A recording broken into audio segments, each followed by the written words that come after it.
নমস্কার, আমি এখন ভাগলপুর থেকে রওনা দিচ্ছি মন্দার পর্বতের উদ্দেশ্যে। সমুদ্র মন্থনের সময় নাকি এটিই দণ্ড হিসেবে কাজ করেছিল। সেই মতো ট্রেনে মাত্র 1 ঘন্টার পথ পাড়ি দিয়ে মন্দার হিল রেলওয়ে স্টেশনে পৌঁছালাম। সেখান থেকে প্রথমে গ্রামের চিরাচরিত মনোরম দৃশ্য দেখতে দেখতে প্রথমে পায়ে হেঁটে এবং পরে একটি কাকুর মোটরসাইকেলের লিফট নিয়ে পৌঁছালাম মন্দার পর্বতের পাদদেশে। নিচেই রয়েছে একটি জলাশয় ঘেরা মন্দির। সেখানে দর্শন নিয়েই পাড়ি দিলাম মন্দার পর্বত চড়ার উদ্দেশ্যে। ওপরে পৌঁছতে প্রায় 20 থেকে 30 মিনিট সময় লাগবে।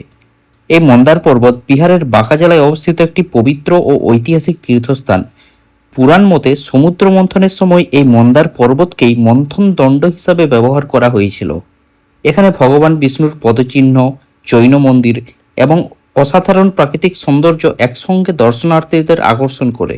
আমাদের দর্শন শেষ করে ফিরে এলাম মন্দার হিল রেলওয়ে স্টেশনে এবং কিছু অবিস্মরণীয় স্মৃতি নিয়ে রওনা দিলাম বাড়ির উদ্দেশ্যে। এখানে আমাদের বিহারের যাত্রা শেষ। আবারও দেখা হবে নতুন কোনো অভিজ্ঞতা নিয়ে। ততক্ষণে বিদায়।